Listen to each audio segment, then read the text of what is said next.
নমস্কার,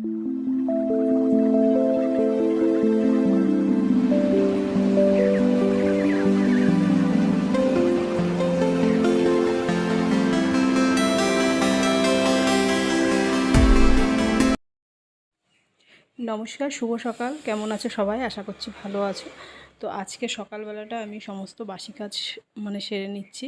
আর প্রচণ্ড গরম পড়েছে, তো রান্নাঘরে তো ঢোকাই যাচ্ছে না, তবুও সকালবেলায় তো করতেই হবে, কারণ তারপরে তো সকালের টিফিন আছে। তো মিষ্টু পড়তে গেছে, আজকে শনিবার, তো ওর বাবা দুধ এনে দিয়ে গেল, তো দুধটা গরম করে রাখছি, ও এসে খাবে। আর এদিকে সকালবেলায় টিফিনটা কি করব ভাবছিলাম, তো ভাবলাম যে মটর আছে, কালকে ঘুগনি করব বলে ভিজিয়ে রেখেছিলাম, তো ভাবলাম সকালেই করে ফেলি। তো সকালবেলায় এই ঘুগনির জন্য মটরটা সিদ্ধ দিয়ে দিচ্ছি একটু লবণ আর হলুদ দিয়ে।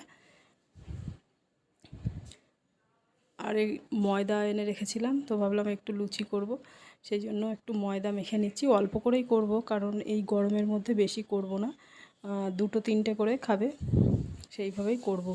তো একটু চিনি দিয়ে দিচ্ছি আর একটু লবণ দিচ্ছি, আর সাদা তেল দেব, কিন্তু সাদা তেলটা শেষ হয়ে গেছে, এখনও ঢালা হয়নি, প্যাকেট কালকে রাত্রেই নিয়ে এসেছি, কিন্তু তার মধ্যে একটু ঘি দিয়ে দেবো, তাহলে বেশ ঘিয়ের গন্ধটাও লাগবে, ভালো লাগবে খেতে। তো একটু ঘি দিয়ে ভালো করে ময়াম দিয়ে আগে মিশিয়ে নিচ্ছি, তারপরে অল্প অল্প করে জল দিয়ে মেখে নেব।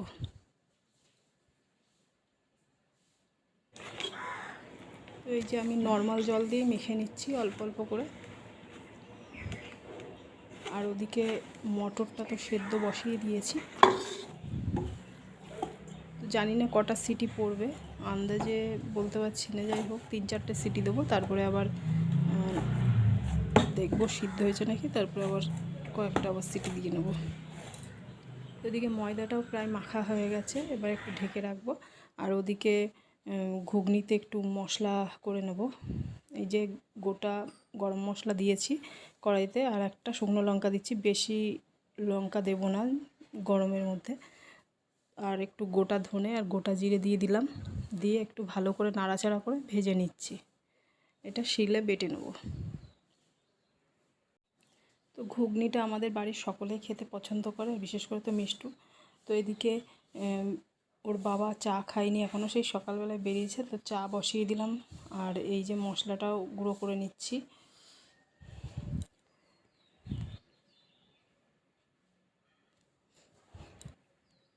তো এইরকম একটু খাবার দাবার একটু বৃষ্টি পড়লে ভালো লাগে, কিন্তু যেহেতু মিষ্টু বায়না করলো, ও তো প্রায় সকালবেলায় উঠেই বলে আজকে কি রান্না করছো, তো সেই জন্য ভাবলাম যে আজকে ঘুগনিটা করি, অল্প করেই করব, বেশি করব না।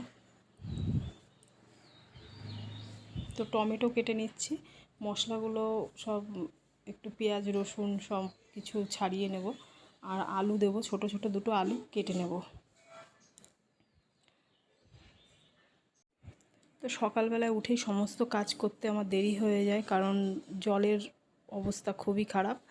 ওই পাশে বললো যে পাইপ ফেটে গেছে, জলের পাইপ, জল পড়ে যাচ্ছে, তো সেই জন্য এখানে জলটা অনেকটাই কম পড়ছে, আমাদের সব জায়গায় কম পড়ছে, কিন্তু সেই জন্য রাত্রে কিছু করে রাখতে পারছি না, বাসন টাসন ধুয়ে রাখতে পারছি না, সেই জন্য আমার দেরি হচ্ছে।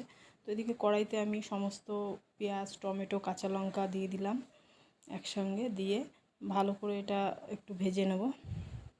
তো এই যে একটু হলুদ দিয়ে দিচ্ছি, হলুদ গুঁড়ো, আর একটু কাশ্মীরি লঙ্কার গুঁড়ো দিয়ে দিচ্ছি,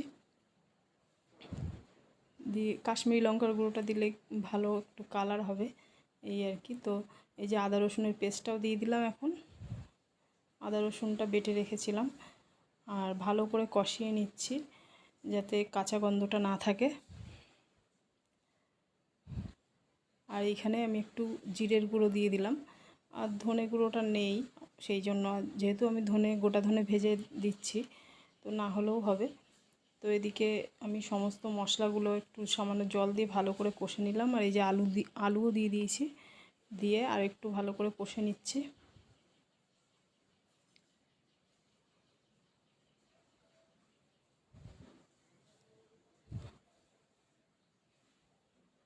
তো এরপরে দিয়ে দিচ্ছি মটরটাও দিয়ে দিয়েছি, সিদ্ধ করা মটর। তো মটরটা আমি যেহেতু একটু বেশি সিদ্ধ করেছি, ওর দাদুর যাতে খেতে অসুবিধা না হয় সেই জন্য। তো আর একটু ভালো করে কষে তারপরে আমি একটু গরম জল করে রেখেছি, গরম জলটা দিয়ে দিলাম। তো খুব ঘন হবে না, আবার খুব পাতলাও হবে না, মানে মিডিয়াম করব। তো এদিকে ঢেকে দিয়েছিলাম, ঢাকনা খুলে দেখি ভালোই ফুটছে। তো আলুটা প্রায় সিদ্ধ হয়ে গেছে। আর এই যে ভাজা মশলা এখন কিছুটা দিয়ে দিচ্ছি, আর কিছুটা রেখে দেবো নামানোর আগে দেওয়ার জন্য। আর একটু সামান্য মিষ্টি দিয়ে দিলাম। তো মিষ্টিটা দিলেও হয়, না দিলেও হয়, তো একটু যেহেতু মিষ্টি খাই।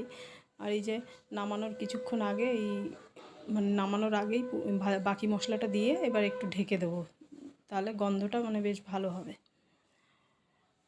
তো এদিকে ময়দা মেখে রেখেছিলাম, ঢেকে রেখেছি। তো এখন ভাবলাম লুচিটা করে ফেলি, যেহেতু ঘুগনিটা হয়ে গেছে।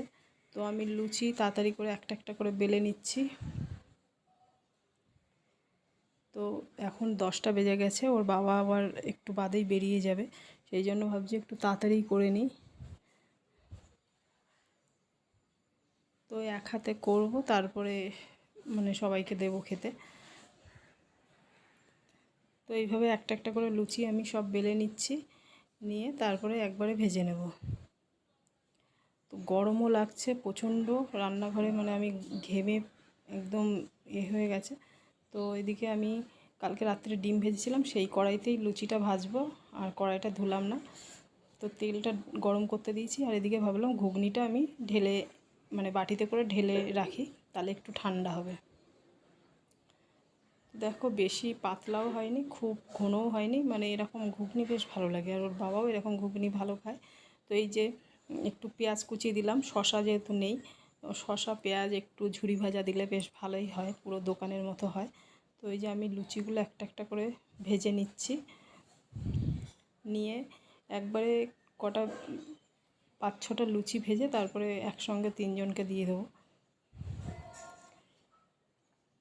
তো লুচিগুলো কী সুন্দর ফুলছে, দেখো একদম ফুলকো ফুলকো লুচি। তো লুচিগুলো বেশি ভাজলে আবার একটু মচমচে হয়ে যাবে, সেই জন্য একটু সাদা সাদা করেই রাখছি, বেশি লাল করছি না। তো প্রত্যেকটা লুচি ভালো করে ফুলছে। আর এদিকে আমি তো তরকারিটা তুলে রেখেছি সবার জন্য। তো এখন লুচি ভাজা হয়ে গেছে, এবার সবাইকে দেবো খেতে।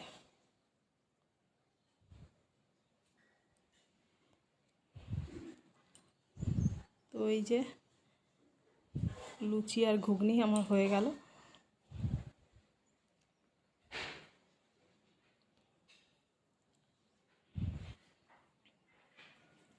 তো সবার খাওয়া হয়ে গেছে, এবার আমি 2টো লুচি খাচ্ছি, বেশি খাবো না, কারণ এই গরম। দাদুকেও 2টো দিয়েছি, 2টো নাও, দাদুকে 3টে দিয়েছি, আর ওর বাবাকে 5টা, আর মিষ্টুকে 4টে দিয়েছি। গরম যা পড়েছে বেশি খাওয়াও যায় না। তো ওর বাবা খেয়ে বললো খুব ভালো হয়েছে, যাই হোক প্রশংসা পেলাম। তো আমি এখন খাচ্ছি, খারাপ হয়নি, ভালোই হয়েছে। তো আজকে ভিডিওটা এখানেই শেষ করছি, পরের বার দেখা হবে নতুন ভিডিওর সাথে। আর ভালো লাগলে অবশ্যই কমেন্টে জানাবে। আর দুপুরে রান্না করবো আজকে, দুপুরে মানে মাছ করবো না, প্রত্যেক দিন এই গরমে মাছ আর ভালো লাগছে না, সেই জন্য এই ঘুগনি আর লুচিটা করা, যেহেতু দুপুরে হালকা খাবো। তো আজকে ভাবছি টক ডাল করবো, আর কিছু একটু আলু পটল এগুলো ভেজে নেব। তো আজকে ভিডিওটা আমি এখানেই শেষ করছি, এবার আবার দেখা হবে নতুন ভিডিওর সাথে। ততক্ষণে ভালো থাকবে, সুস্থ থাকবে, নমস্কার।